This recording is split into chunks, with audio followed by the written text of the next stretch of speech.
Salut à tous, j'espère que vous m'entendez.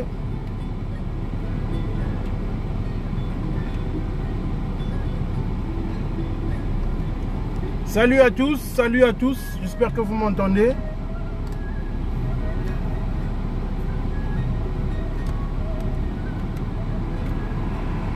Faites-moi signe si vous m'entendez, on va essayer de faire un point sur la situation actuelle.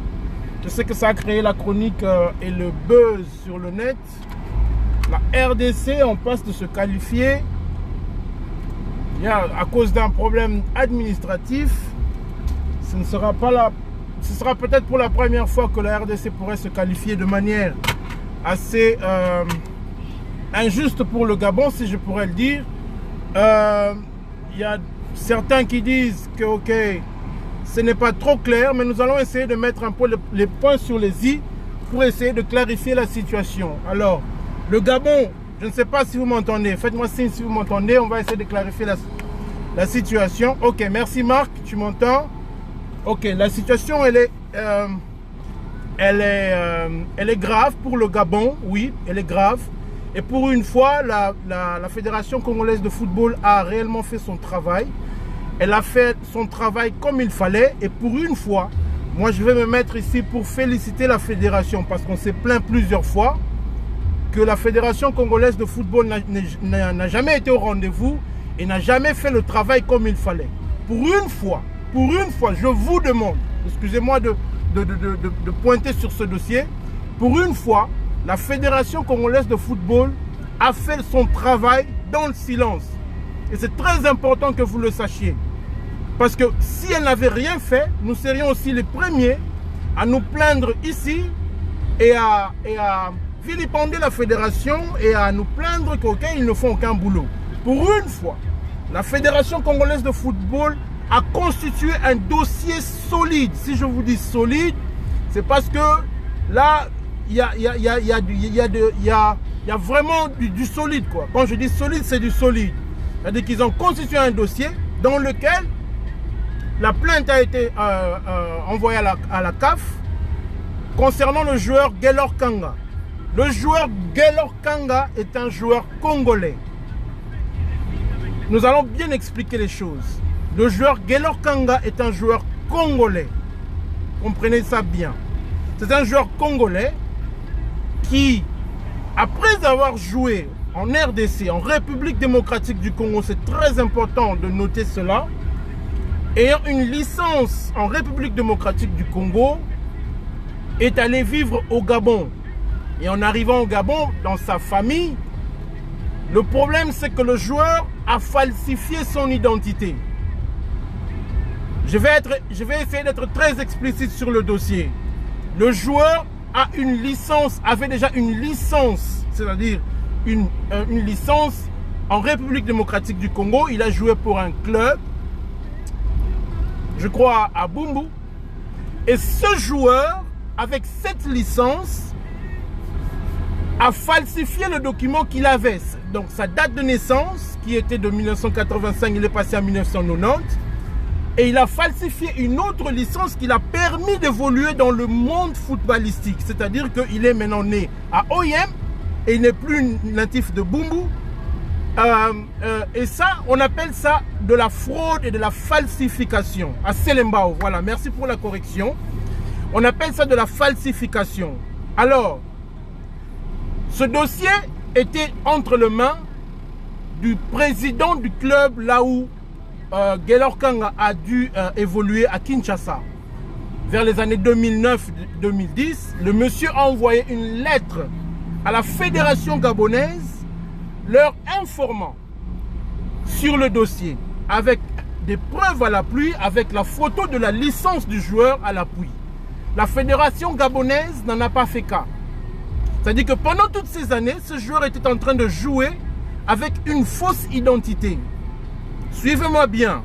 C'est-à-dire que c'est avec cette fausse identité, il a pu construire sa carrière et nous disons gloire à Dieu.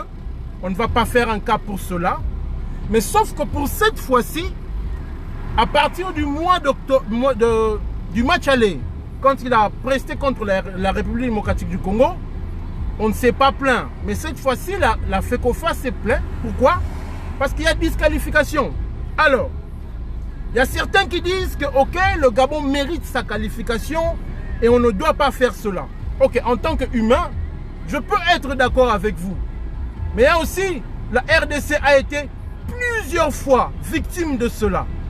La RDC a été éliminée à cause du dossier Bessala, à cause du dossier Zola, à cause de plusieurs fois. La RDC a été victime de cela. Le Maroc s'est qualifié pour les U23 et le Maroc n'a pas eu pitié de la RDC. Le Maroc n'a pas eu pitié de la RDC. Le Maroc a joué, a utilisé les bureaux, le tapis vert, les bureaux administratifs pour se qualifier. Donc aujourd'hui, ce n'est pas la RDC qui aura honte, excusez-moi de le dire. Ce n'est pas à la RDC d'avoir honte de se plaindre et de se qualifier à cause d'une erreur administrative du côté gabonais. J'aime le peuple gabonais. La fédération gabonaise est au courant du dossier depuis 2009, si je ne me trompe pas, voire même 2008. Parce que le président du club, de ce club à Bumbu, avait porté plainte, avait instruit la fédération gabonaise au sujet. Il leur a informé au sujet, il leur a expliqué que ce joueur, oui, le Congo-Brazza a été disqualifié à cause de Etekiama. Voilà, il n'y a pas d'état d'âme dans le football. Le Maroc s'est qualifié et pourtant, il ne méritait pas de passer devant la République démocratique du Congo. Excusez-moi, mais il n'y a pas d'état d'âme dans ce genre de dossier. Quand vous utilisez un joueur qui n'est pas habilité à le faire, on n'a pas de sentiments, on n'a pas d'émotion. Si nous aussi on pouvait utiliser la fraude, on pouvait faire jouer Silas Wamangituka, mais là, on pouvait faire jouer Boalia. Mais la RDC a appris de ses erreurs. Elle évite de commettre de ce type d'erreurs. Nous faisons l'effort d'être au moins loyal. Après avoir connu tous ces problèmes, on fait un effort pour rester loyal. Alors, si le Gabon commet cette erreur-là, pourquoi pas en profiter? Pourquoi pas en profiter? Nous devons savoir une chose. La RDC est un pays de football. La RDC a été battue au Gabon. Et quand vous regardez l'ensemble de la qualification que la RDC a faite, c'est la seule défaite de la RDC. Donc, si nous, on a été pénalisés par le Corona, parce qu'on n'avait pas les moyens, ou parce que nos joueurs ne pouvaient pas venir, le Gabon, lui, il a profité de cette situation. Donc, nous aussi, tous les coups sont permis. Voilà mon frère qui le dit. Mon frère Smaïl Koueditouka qui le dit. Tous les coups sont permis. Nous aussi, on a souffert du Corona. Aujourd'hui, si on est disqualifié, c'est parce qu'on a souffert du Corona. Il ne faut pas oublier cela. Nous avons eu une équipe complètement différente de celle qui avait commencé. On a quand même pu regarder la composition du match qu'on aligne face à l'Angola. Au match aller, on se retrouve avec Joël Beya en pointe. Pourquoi? Parce que les joueurs ne pouvaient pas venir à cause du Corona. Face au Gabon, on se retrouve avec Kazadi. Des joueurs, tous ont dû désister. Vous croyez vraiment que si on avait Bolassi, Bakambu, Mbokani, Silla, Meshak, Magoma, des joueurs au milieu, vous croyez vraiment que ce Gabon-là allait nous battre? Soyons sérieux. Soyons sérieux. Pour une fois que nous pouvons utiliser les bureaux pour nous qualifier, ne ratons pas cette chance. Alors, je voudrais rectifier les choses. C'est vrai que nous ne méritons pas, vu la désorganisation que nous faisons preuve. Ça, c'est vrai. Nous avons une certaine désorganisation. Et si ça, c'était le début de changement? La loi, c'est la loi. Merci mon frère Alex Tejmamba. La loi, c'est la loi. Il n'y a pas d'état d'âme. On ne va pas pleurer parce qu'on va se qualifier sur tapis vert. Moi, absolument pas. Moi, absolument pas. Si les choses doivent commencer à changer à partir d'aujourd'hui, elles vont changer.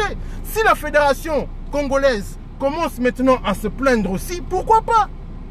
Pourquoi pas? Nous avons fait une piètre image, c'est vrai. Nous avons fait une piètre image. Mais écoutez, il y a le Corona qui ne nous a pas aidés. Il y a le Corona qui ne nous a pas aidés. Soyons quand même honnêtes. Nous avons fait une piètre image, mais l'image de la RDC, nous avions été le seul pays à faire un match nul face à la Gambie. Pourquoi nous oublions tout ça? Le Gabon a été battu en Gambie. L'Angola a été battu en Gambie. Nous avons été la seule nation à ne pas perdre face à la Gambie. C'est-à-dire que nous avons bien commencé les éliminatoires. C'est vrai, nous avons fait un match nul au Gabon. Mais après tout ce qui s'est passé, c'est la désorganisation et le manque de volonté. C'est vrai. Mais pourquoi pas nous rattraper? Écoutez, les Gabonais sont en train de monter un dossier pour sacrifier le joueur et pas la nation. Je vais essayer de clarifier ces choses. On ne sacrifie pas seulement le joueur. Ils ont fait, c'est pas la première fois que le Gabon est sur un dossier pareil.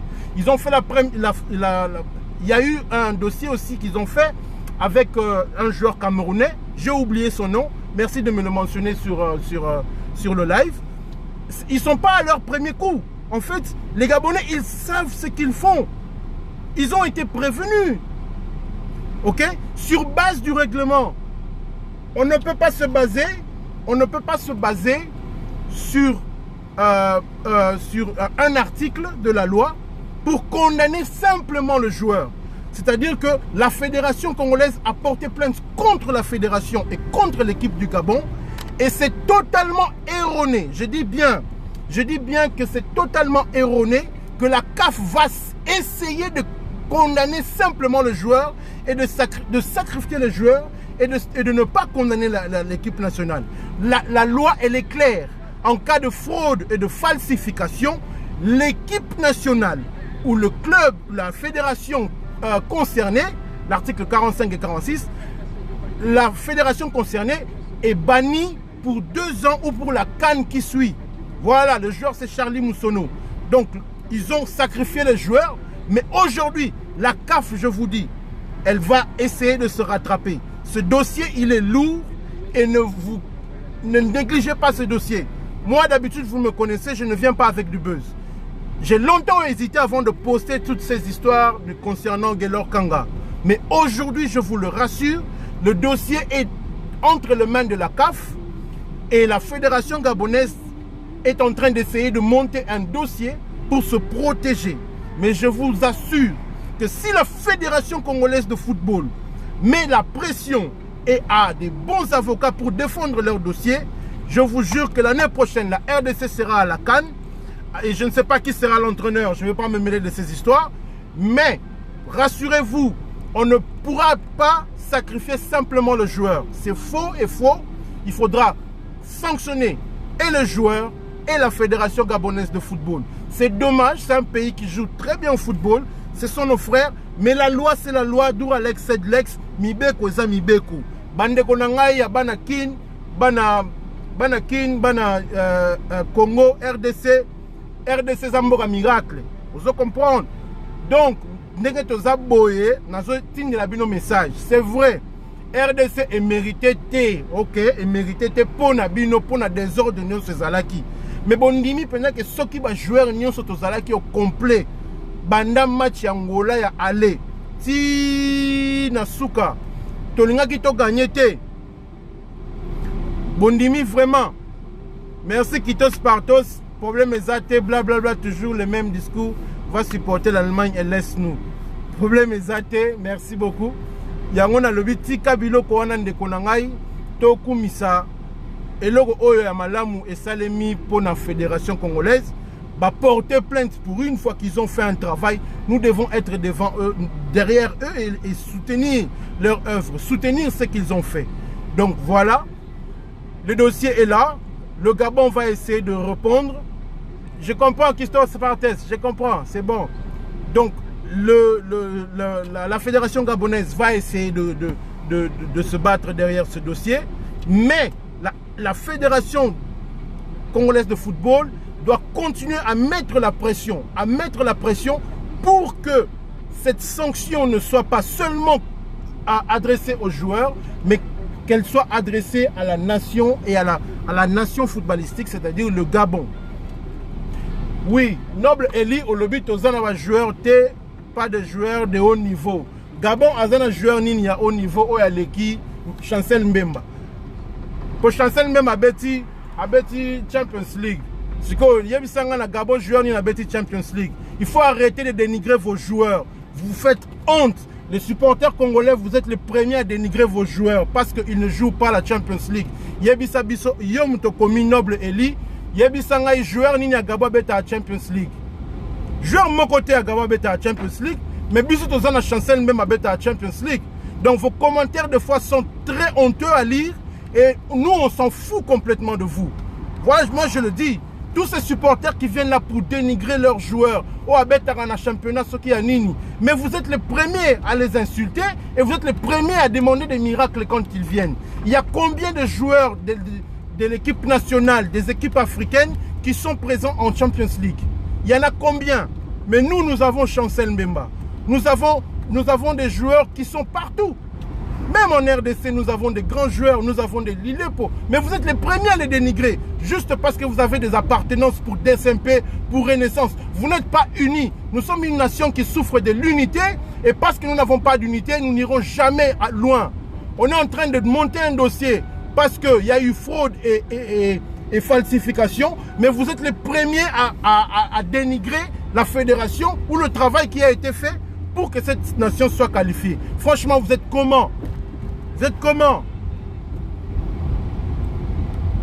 Bien, je supporte les coups, oui, on supporte tout, mais vous êtes les premiers à insulter, mais vous devez apprendre à être beaucoup plus des analystes, à comprendre la situation. C'est vrai, la RDC a manqué beaucoup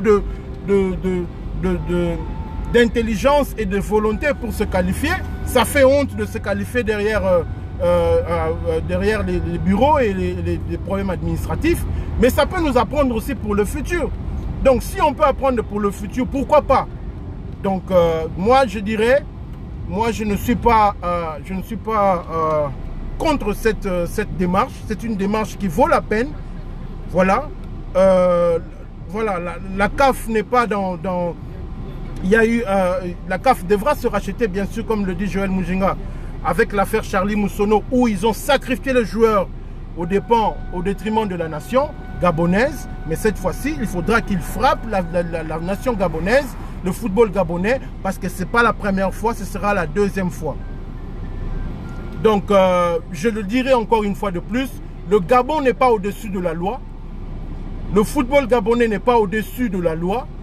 S'ils vont utiliser des lobbies, nous aussi, la Fédération congolaise de football, pour une fois, je suis tellement fier d'eux, on va aussi utiliser de nos lobbies pour vaincre tout cela.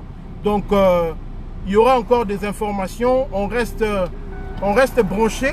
J'ai tenu à faire ce live pour un peu clarifier les choses. Donc, je répète, le joueur Gaylor Kanga est un joueur congolais qui avait une licence de football en République démocratique du Congo. Quand il est parti au Gabon, il a changé son identité et il a changé son identité footballistique. Donc voilà qu'il est parti. En tout cas, Moutouana, ce qui est noble, Liwana, beau ignorer, parce qu'il est en train de déranger le live et je finirai par le bloquer. Il faut être sérieux des fois. Quand tu dis que Chancel même a défenseur a joueur, le défenseur c'est un joueur aussi. Donc arrête de dénigrer les joueurs congolais au profit des joueurs gabonais. Ok? Donc voilà, nous allons maintenant, nous disons ceci. Donc le joueur est parti au Gabon vers sa famille et là-bas il a changé son identité. Et il a évolué avec d'autres clubs jusqu'à ce qu'il soit parti. Aujourd'hui, il est avec l'équipe de Belgrade. Mais tout cela, pourquoi on dit cela? C'est parce que le joueur, comme il a falsifié son identité, à partir du moment où il falsifie l'identité, la loi interdit cela. Et comme il y a la loi et personne n'est au-dessus de la loi, donc on va devoir attaquer le problème à la CAF. Et comme il y a la loi, il y a les articles qui stipulent et qui expliquent très clairement que toute fédération ou toute équipe nationale qui fait usage de fraude et de falsification, cette équipe doit être bannie et elle sera automatiquement disqualifiée pour la prochaine CAN. Si nous insistons, c'est pour que la Fédération congolaise de football insiste sur le fait que le dossier monté par la Fédération gabonaise ne soit pas seulement adressé pour que le joueur soit sacrifié, mais pour que toute la fédération soit sacrifiée parce que et le joueur et la fédération soient sacrifiés. Parce que nous, quand on subit les mêmes choses, les U23 ont été éliminés, c'est toute l'équipe qui a été éliminée et Arsène Zola aussi. Donc, on n'aura pas d'état d'âme, on n'aura pas honte de nous qualifier dans les bureaux administratifs de la fédération, de la CAF. C'était un live juste pour vous expliquer cela. Et que, Monsieur Noble Eli, moi franchement, je devais te dire une chose. Écoute, si tu crois que la RDC ne mérite pas d'être à la CAN, c'est ton choix. Ok? Tu es libre. On n'a pas d'argument à te donner et on n'a pas de justification à te donner, frère. Si tu crois que la RDC ne mérite pas d'être à la CAN, c'est ton choix et c'est ton analyse à toi. Nous sommes en train de donner les informations. Nous ne sommes pas en train de dire que la RDC mérite d'être à la CAN, ok? Donc soyons clairs et soyons beaucoup plus précis. Ne soyons pas trop dans l'émotion, sinon on risque de nous détourner du but de ce live. Le but de ce live, c'est d'informer le public qu'il y a un dossier à la CAF construit et bâti par la Fédération congolaise de football. Et ce dossier, aujourd'hui, est entre les mains de la CAF. Et là, on attend maintenant la décision de la CAF. Maintenant, Monsieur Noble, si toi tu crois que la RDC ne mérite pas d'être à la CAN, tu es libre. Personne ne va t'empêcher. Personne ne va t'empêcher. Si tu crois que tu as un groupe facile, incapable de se qualifier, frère, tu es libre. Ici, on donne l'information, ok? Mais moi, je connais des personnes qui sont volontaires et qui croient en cette nation et qui se disent, ok, si on a raté le coach cette fois-ci, on peut toujours récupérer, on peut toujours rectifier et on sera maintenant beaucoup plus sévère dans tout ce qu'on pourra faire pour que dans les prochaines éditions, nous ne puissions plus vivre ce qu'on a vécu pendant ces éliminatoires. Parce que voir la RDC être éliminée devant la Gambie et le Gabon, c'est vrai, c'est une honte. Mais je vous rassure que cette RDC n'a pas été aidée par le Corona. Et pourquoi? Parce que nos dirigeants aussi n'ont pas fait beaucoup d'efforts pour que cette équipe soit qualifiée. Que ce soit le staff, que ce soit les dirigeants, que ce soit le gouvernement, on ne s'est pas mis d'accord, on n'a pas formé un bloc pour qu'on soit qualifié. Alors à partir de ce moment-là, nous avons payé cher, nous avons payé cash cette disqualification. Et aujourd'hui, si aujourd'hui on se décide de faire les choses comme elles se doivent, pourquoi pas donner la chance à cette fédération et pourquoi pas donner la chance à tout le monde, que ce soit nous les supporters, que ce soit tous les dirigeants, qu'on regarde tous vers le même horizon, qu'on ait tous une même vision, l'amélioration et le développement du football congolais. Donc merci beaucoup pour tous. On a tenu à faire ce live et je tiens à vous remercier à tous qui êtes dans nos pages, que ce soit dans Léopard Foot, que ce soit dans Parlons de Léopard, que ce soit dans toutes les tribunes de football. Je vous salue et je vous remercie. Et nous reviendrons vers un autre live pour la prochaine fois pour essayer de clarifier les choses et essayer aussi de donner beaucoup plus de précision concernant l'évolution de ce dossier.